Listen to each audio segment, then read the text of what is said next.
Hey guys, welcome to Codes This Week. Let's take you through legal important developments across the country during this week. In this case, supreme court Monday को special sitting में air India को allow किया to operate non schedule flights middle seats के साथ 10 days के लिए up to June 6।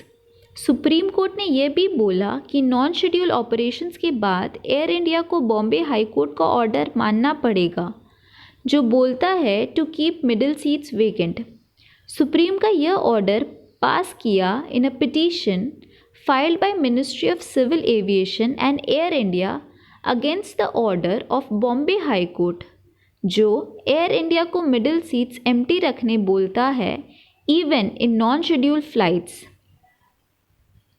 In the next case, supreme court ने migrant workers की हालात देखते हुए 26 मई को खुद से यह कदम उठाया और 28 मई को सुप्रीम कोर्ट ने कई इंटरिम डायरेक्शंस पास किए जिसमें यह बोला गया कि वर्कर्स से ट्रैवल फीस नहीं लिया जाएगा, फूड फ्री में प्रोवाइड करेंगे और स्टेट्स को रजिस्ट्रेशन प्रोसेस सिंपल और स्पीड रखना चाहिए और जो लोग रोड से अपने घर जा रहे हैं उन्हें तुरंत शेल्टर प्रोवाइड किया जाएगा।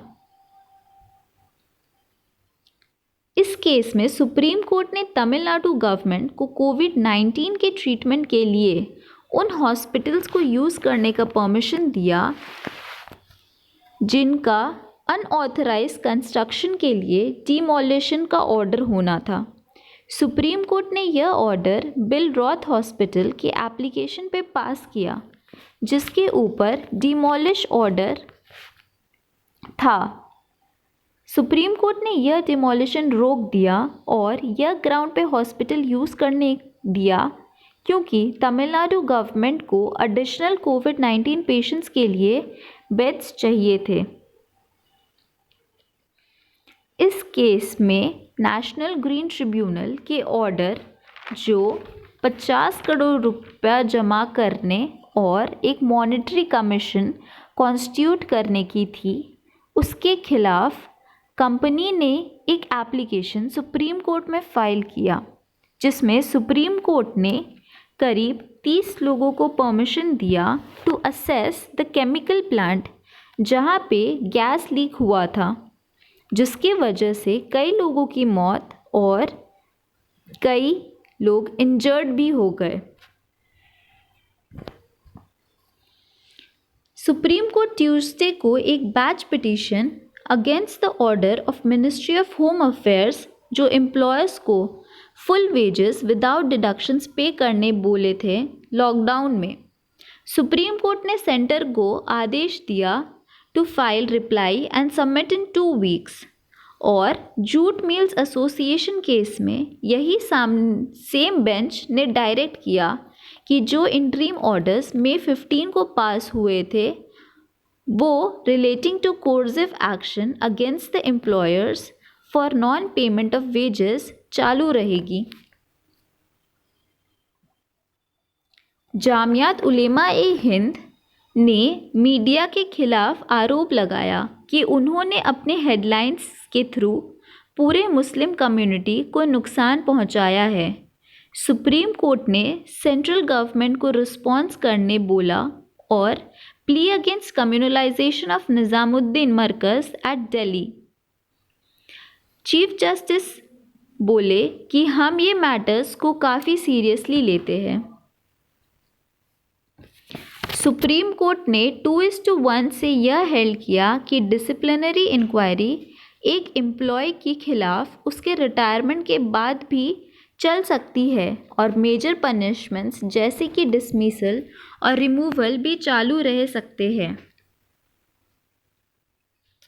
एक पार्टनरशिप फर्म में जब सिर्फ 2 पार्टनर्स हैं और उनमें से एक रिटायर हो जाता है तब उसके रिटायरमेंट का मतलब होगा डिसोल्यूशन ऑफ पार्टनरशिप फर्म।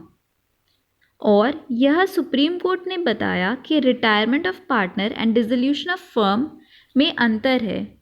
इस केस में केवल 2 पार्टनर्स थे और यह क्लियर था कि अमर सिंह जो पार्टनर था उसने रिज़ाइन नहीं किया।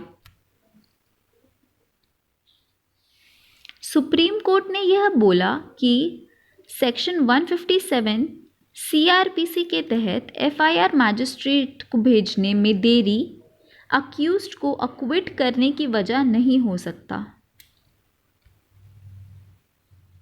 सुप्रीम कोर्ट ने मद्रास हाई कोर्ट के मई 11 ऑर्डर के अगेंस्ट एप्लीकेशन में यह बताया कि अक्यूज्ड डिफ़ॉल्ट बेल नहीं ले सकता क्योंकि मार्च 23 ऑर्डर जिसमें सुप्रीम कोर्ट ने अपने लिमिटेशन पीरियड को एक्सटेंड किया था कोविड-19 को ध्यान में रखते हुए। अब हम हाई कोर्ट्स और अदर कोर्ट्स की तरफ चलते हैं। पटना हाई कोर्ट ने खुद से वीडियो पे गौर किया जिसमें मुजफ्फरपुर रेलवे स्टेशन में एक बच्चा अपनी मरी हुई मां को उठा रहा है और इसे दुखदाई बताते हुए स्टेट गवर्नमेंट को ऑर्डर दिया इस बात की ध्यान रखने के लिए।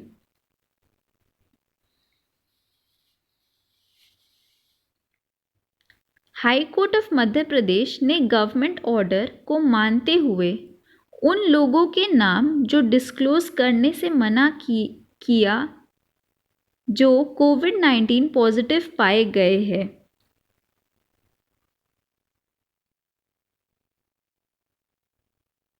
दिल्ली हाई कोर्ट ने टेलीग्राम मोबाइल ऐप को आदेश दिया कि 48 आवर्स के अंदर अपने चैनल से mobile PDF version of Dainik Jagran newspaper को हटाए क्योंकि इससे दैनिक जागरण के copyright as well as trademark rights को वायलेट किया जा रहा है।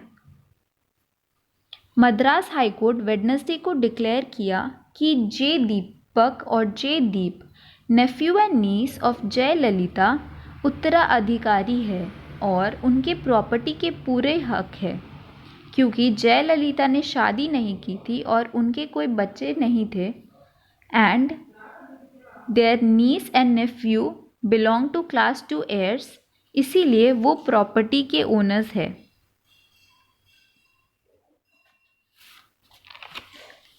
Thank you for watching this episode. If you found this video helpful, please hit the like button and don't forget to subscribe to our YouTube channel